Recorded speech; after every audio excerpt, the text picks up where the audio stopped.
Baruch Hashem, nous nous retrouvons pour étudier les lois du Shabbat Kodesh. Bienvenue à tous ceux qui viennent d'arriver. Je suis beau? Ah? Dans la caméra. Incroyable.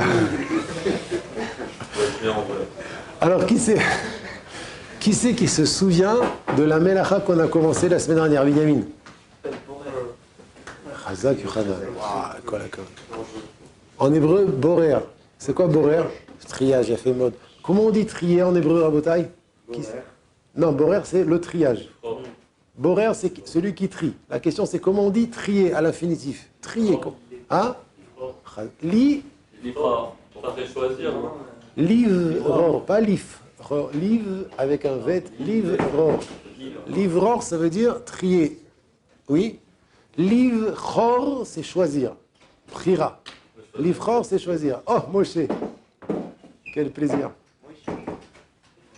Bienvenue. Livror, liv avec un vet. Livror, c'est trier. Donc, borer, c'est il trie. Brira, c'est le triage. Donc, on ne va pas faire un ulpan. On va continuer. Donc, qu'est-ce qu'on a dit la semaine dernière? Je vais répéter un petit peu ce qu'on a dit la semaine dernière pendant le shiur. Mais en tout cas, une des choses sur lesquelles je voudrais maintenant préciser quelque chose, c'est que la semaine dernière, on a dit que donc, le fait de trier pendant Shabbat, c'est une melacha, c'est un travail qui est interdit. Parmi les 39 travaux interdits du Shabbat, il y a la melacha qui s'appelle borer. Et on a défini la semaine dernière que borer, c'est quelqu'un soit qui prend la psolette du ochel, ça veut dire quand vous avez par exemple un mélange devant vous dans une assiette dans lequel il y a du manger et de la psolette qui sont mélangés. Psolette en français, c'est des détritus, oui, qui sont mélangés. Alors, d'enlever les détritus et de laisser le manger, c'est une première manière d'être borer. Deuxième manière d'être borer, c'est même si tu prends le bon du mauvais, mais tu ne le prends pas pour manger tout de suite, pour manger dans 3 heures par exemple. Et enfin, troisième manière d'être borer, c'est même si tu prends le bon du mauvais, pour le manger tout de suite, mais tu le fais à l'aide d'un ustensile, d'un keli, alors ça s'appelle borer min haTorah. C'est interdit, min haTorah, de faire une action de triage. C'est seulement quand les 3 conditions sont réunies, c'est-à-dire qu'on prend le bon du mauvais, pour le manger ou l'utiliser tout de suite, et avec la main, et pas avec un ustensile qui est propre au triage, que l'action est permise. Ça s'appelle, là c'est permis. Ah? Avec la main, pour que ce soit permis, il faut que ce soit avec la main. Ou pas, et je rajoute, pas avec un ustensile propre au triage. Une cuillère ou une fourchette, c'est pas un ustensile qui est propre au triage. Donc on pourra enlever comme une extension de la main. Voilà, Chazak, exactement ce que je voulais dire. Extension de la main. Tu parles bien, la vérité, Chazak. Hein. Donc je répète, Rabotai, la règle, elle est que c'est seulement si les 3 conditions positivement sont réunies, ça veut dire, je répète, vous vous rappelez du mot que j'ai dit avec les initiales? C'est quoi le mot? Quelqu'un s'en rappelle? Aïl. Aïl, en hébreu, c'est un bélier. Aïl meshulash. Le bélier triangulaire. Le bélier triangulaire. C'est quoi? Aleph, c'est ochel. Donc ochel mitor psolète, de prendre le bon du mauvais. Yud, c'est yad, avec la main et pas avec un ustensile. Et lamed, c'est les altar, pour tout de suite. Pour tout de suite en français. Ken? Les altar, ça veut dire tout de suite. Très bien. Donc jusque-là, on a parlé, la semaine dernière, ce qu'on a dit la semaine dernière, quand on a, tout ça, c'est vrai quand il y a un mélange. Quand il y a un mélange de nourriture et de détritus. Je donne un exemple, un petit exemple, très courant, qui peut, si vous savez, c'est la melacha la plus fréquente le jour du Shabbat. C'est celle à laquelle on est le plus confronté pendant le Shabbat. Un petit exemple, vous avez une coupe de fruits. Et dans la coupe de fruits, il y a des pommes. Et les pommes, elles sont toutes de la même couleur, donc il n'y a aucun problème, il n'y a pas ici de manger et d'obsolète, c'est toute la même chose. Toute la même chose. Okay. Et parmi les pommes dans votre coupe de fruits, vous voyez une pomme qui a pourri, enfin, vous savez, des fois, ça m'est arrivé ce matin, hein? Marron. Voilà, marron, exactement. On peut parce qu'on enlève le bon du... Ah non, on peut pas du coup. Vous voyez, vous allez dans la cuisine, vous avez des invités, vous voulez leur ramener une belle coupe de fruits, vous la prenez maintenant, tous les fruits sont mélangés dans la coupe de fruits. Vous voulez amener la coupe de fruits à table, ça se fait pas que... Tu vois des belles pommes, et au milieu il y a une pomme marron avec pourrie. Ken, tu la prends, ça fait comme ça, elle te glisse entre les mains. Eh bien, de l'enlever pendant Shabbat, cette pomme de votre coupe de fruits, c'est borer de Horaïta. On a donné un autre exemple la semaine dernière. Vous allez vous marier, vous savez que vos femmes vont savoir que vous aimez la salade de tomates, concombres, et avec du citron, c'est encore meilleur. Alors qu'est-ce qu'elle fait? Elle prend un citron pendant Shabbat, elle le presse sur la salade, c'est permis. Presser un citron sur de la nourriture, c'est permis pendant Shabbat.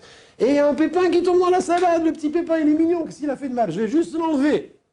Si elle enlève le pépin de la salade, c'est borer de oraïta. C'est assaut. C'est assaut. Oh, Chazak, si elle prend, on a dit la semaine dernière, tu étais là au cours? Donc, si elle prend avec le pépin de la salade, c'est permis. Donc tout ça, c'est Chazara de ce qu'on a fait la semaine dernière. Maintenant, je vais dire un chidouche, Rabotai. Sachez que l'interdiction de borer, selon tout ce qu'on vient d'expliquer maintenant, ne concerne pas seulement quand on a du manger avec de la psolète. Psolète, en hébreu, c'est des détritus, comme l'exemple de la pomme qui a pourri, ou l'exemple du pépin de citron. Mais ça concerne aussi quand il y a deux espèces qui ne sont pas les mêmes espèces. Par exemple, deux sortes de poissons.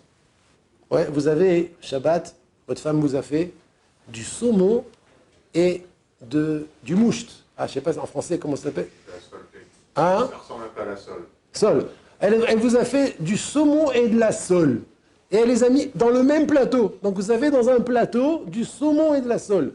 Vous n'allez pas me dire ici qu'il y a du manger et des détritus. Les deux, c'est du manger. Les deux, c'est du manger. Mais vous voulez manger vendredi soir le saumon et la sole pour samedi midi. Donc vous voulez les séparer. Borer de Horaïta. De séparer deux espèces d'aliments, même si les deux sont du ochel, même si les deux sont considérés comme du manger, c'est assourd, c'est interdit.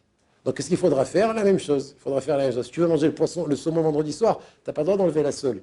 Tu dois prendre le saumon pour le manger tout de suite, et avec ta main et pas avec un ustensile qui est propre à la bria. Donc qu'est-ce que j'ai rajouté aujourd'hui? Aujourd'hui, j'ai rajouté que borer, c'est pas seulement quand on a dû manger avec des détritus, comme des choses qui ne sont pas mangeables, des pépins de citron, ou des coquilles d'œufs, ou bien des coquilles de noix qu'on a cassées. C'est même deux espèces qu'on veut manger. Le fait de les trier, c'est interdit parce que ça s'appelle trier, donc ça va dire trier minatora. Pardon? Les arrêts dans les poissons. Oh, ça, c'est une excellente question. Ça, on verra plus tard, Bezrat Hashem. On verra plus tard, est-ce qu'on a le droit d'enlever les arêtes du poisson? Selon les règles que j'ai données jusqu'à présent, a priori, ça devrait être interdit. Pourquoi?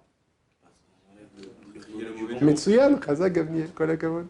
On est en train d'enlever l'arête du poisson. A priori. Manger une pomme pourrie aussi, hein, c'est mauvais pour la santé. Je te conseille pas. Une pomme pourrie aussi, c'est mauvais pour la santé. La coquille d'œuf. Oh, excellente question, excellente question. Alors là, à ta question, Élie, je ne réponds pas encore. Mais ça c'est qu'il ne peut pas la manger. Ça. De manière. Oh. De quoi tu parles? De l'œuf, ouais, tout à fait. Mais l'œuf, Alors, ça se mange forcément que cuit. Non, c'est pas ça sa question. C'est pas ça sa question. Élie, on reviendra à ta question plus tard. Mais a priori, si on arrêtait d'étudier aujourd'hui, d'enlever une arête d'un poisson, c'est interdit. Il ne faut pas qu'il le mette dans la bouche et qu'il enlève dans la bouche. Par exemple, ou bien de prendre avec ta fourchette la chair et ne pas enlever l'arête. D'accord? Mais on reparlera de ça plus tard parce que c'est une question très très importante que c'est prévu dans les cours d'être traité plus tard. Mais pour arriver à la question de Binyamin, par contre, la question de Binyamin, je veux tout de suite y répondre parce que c'est important, bien que ça aussi, on va y revenir. Je crois que c'est ce qu'il a voulu commencer à dire Élie aussi.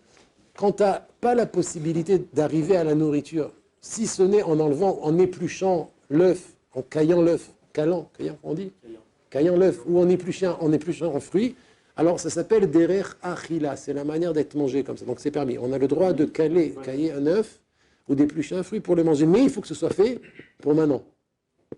Ouais, pour maintenant. D'accord? Oui. Et par rapport aux deux sortes de poissons, on ne peut pas soit prendre avec les mains s'il y a des invités. Alors ça, je redirai ce qu'il a dit Michael tout à l'heure, on peut prendre avec une fourchette, mais on ne considérera pas la fourchette comme un ustensile qui est propre au triage, mais comme une... Voilà, si demain je te réveille, ne dis pas extension de la main à la place de moderne, s'il te plaît. On considère la fourchette comme extension de la main. Donc des gants, c'est l'extension de la main. Aussi, vadaï, c'est sûr, il n'y a aucun problème. C'est pas un keli qui est propre à la brira. Ça aussi, on en parlera plus tard. Bezrat Hashem. Autre question? Quelqu'un a une question? La peau du poulet, alors... Ah, excellente question. Alors, c'est pas comme la coquille d'œuf. C'est pas comme la coquille d'œuf. Parce que tu peux arriver à la chair sans enlever la peau. Donc ça ressemble un peu plus à l'arête du poisson. et j'ai dit que j'en parlerai plus tard. Parce que je veux bien présenter les choses. Mais toutes les questions que vous posez sont excellentes. Dommage. D'accord? Donc, un autre exemple. Vous allez vous marier, Nachon? Ah. Après, vous allez avoir des enfants. Ils vont rattacher. Et vos enfants, ils vont avoir des jouets. Bon, c'est pas la peine de dire amen pour ça, arrête. Tu vas pas dire amen ce que je dis. Mais ils vont rattacher, ils vont avoir des jouets. Et il y a des jeux comme des Lego, par exemple, où... les caplas, exactement. Il y a des jeux que les enfants, ils aiment, ils jouent par terre, ils font des tas, et maintenant, allez, il faut ranger les jeux. Alors, si c'est des jeux, d'abord, s'ils sont mis sur le sol de manière, ce qu'on appelle en hébreu, de ta'arovet, ils sont mélangés, d'accord? Et maintenant, vous dites à l'enfant, maintenant, il faut que tu ranges ton jeu. Et l'enfant, comme c'est un enfant sage, il va ranger le jeu. Mais comment il le range? Si jamais c'est des formes différentes, que chacun, on met les formes à sa place, ou des couleurs différentes, que chaque couleur est à sa place, alors vadaï que ça sera interdit de trier le jeu pendant Shabbat. Ah, on attend après Shabbat. Même si c'est un enfant, vadaï, je ne vais pas dire à un enfant, allume-moi la lumière. Ou... Alors c'est une bonne question, c'est une très bonne question, mais en tant que père, on a le devoir en hébreu, les hafrish, d'écarter nos enfants de faire quelque chose d'interdit pendant Shabbat. Oui? Mais il y a quand même une question aussi de tranche d'âge, suivant l'âge de l'enfant. Oui, suivant l'âge. Alors, il y a une différence entre s'il veut jouer ou s'il veut ranger. S'il veut ranger, il est préférable de lui dire ne range pas maintenant. Il va te dire pourquoi papa? Qu'est-ce qui se passe tous les soirs? Tu me dis de ranger mes jouets. Tu le dis parce que tu tries. Et trier pendant Shabbat, c'est interdit. D'accord? Et ça, c'est chinour. C'est vadaï. Elle va dire tous les Shabbats, je vais sortir tous les jouets. Comme ça, papa, il va me dire tu ranges pas. Donc, mais non, trier les jouets, donc ça, sauf si on les trie pour rejouer tout de suite après. Ça veut dire, tu veux les trier pour les utiliser. Alors là, ça sera permis parce que tu tries le bon du mauvais. Tout est bon. Tu fais avec ta main et tu veux l'utiliser après. Donc on a les 3 conditions qui sont réunies, ça sera permis. Mais si c'est juste pour les ranger, même que tu tries avec la main et tu tries le bon du bon, il n'y a pas de mauvais, tout est bon là-bas. C'est interdit parce que le triage, il n'est pas pour être utilisé tout de suite. Donc c'est une condition qui manque. Voilà. Quelqu'un a une autre question? Par contre, si on met tout directement en mélange, quoi. Aucun problème. Ouais. C'est entièrement permis. Histoire de pas... C'est entièrement permis, exactement. Pas la gamme dans le salon, quoi. Pardon? Voilà, exactement. Pas lever la gamme dans le salon. On a le droit de ranger, mais sans trier. C'est bon? On met dans un coin. Ou dans un sac, ou dans une boîte. Non, D'accord? Est-ce que c'est mieux de ranger quand même après Shabbat ou... Pendant Shabbat, tu veux dire, ou après Shabbat? Parce que toi, donc, ça arrive. J'ai pas compris ta question. Est-ce que c'est mieux de ranger Motsei Shabbat? Ouais. Pourquoi ça serait pas... Je sais pas, peut-être c'est considéré comme un travail. Non, Motsei Shabbat, il n'y a aucun problème. Alors, faire la vaisselle, c'est quoi le problème? Pendant Shabbat, si avec de l'eau froide, Tu peux faire la vaisselle pendant Shabbat. Vadaï. Plus après ce que Il faudra juste faire attention de ne pas être sochet et il faut que tu... Même ça, c'est pas sûr. Enfin, si ce que tu veux, c'est que ton évier soit propre, ta cuisine soit rangée, c'est pour Shabbat, c'est permis de faire la vaisselle pendant Shabbat. Mais quand tu ranges la vaisselle pour qu'elle sèche, Oui, eh ben, tu tries. ouais. Ah oui, c'est un autre problème, ça. C'est un autre problème. On y arrivera, ça aussi, Bézard Hachem. Mais de manière générale, si tu prends ce qui te vient dans la main, kolaba beyado, si tu prends juste ce qui te vient dans la main, tu peux le mettre à sa place. Il n'y a aucun problème. Élie. Ce qu'ils font mes parents, c'est qu'ils mettent les vaisselles dans le lave-vaisselle et ils laissent jusqu'à samedi soir. Il y en a Ils beaucoup lancent qui le font ça. lave-vaisselle. Très bien. C'est permis, aucun problème. C'est pas Très bien. préparé pour le soir du travail? Non, parce que tu n'es pas obligé, on t'a pas forcé à les mettre dans l'évier. Tu peux les mettre, au lieu de les mettre dans l'évier ou sur le, comment on appelle ça? Sur le Dégouttoir. non, Comptoir. non, là, le comptoir, mais c'est un autre mot. Le plan de travail. Plan de travail, c'est ça que je cherchais. On t'a pas demandé, on t'oblige pas à les laisser sur ton plan de travail. Dans le lave-vaisselle, c'est très bien, c'est permis. Tu as le droit de les mettre dans la vaisselle. Mais pourtant, on les met. Yaron, J'avais une question, par exemple, quand on est du coup à table souvent, à table de Shabbat, on met 2 assiettes empilées. La grande, la petite, oui. et au moment de enlever les assiettes, on va récupérer toutes les petites assiettes. Est-ce que c'est considéré comme un tri? Oh, pas magnifique. Très jolie question. La réponse est très chouta, très simple. C'est que non, c'est pas considéré comme un tri. Pour quelle raison? Parce qu'on ne considère pas que ces 2 assiettes sont mélangées. L'interdiction de trier, c'est quand tu tries à partir d'un mélange. Ouais.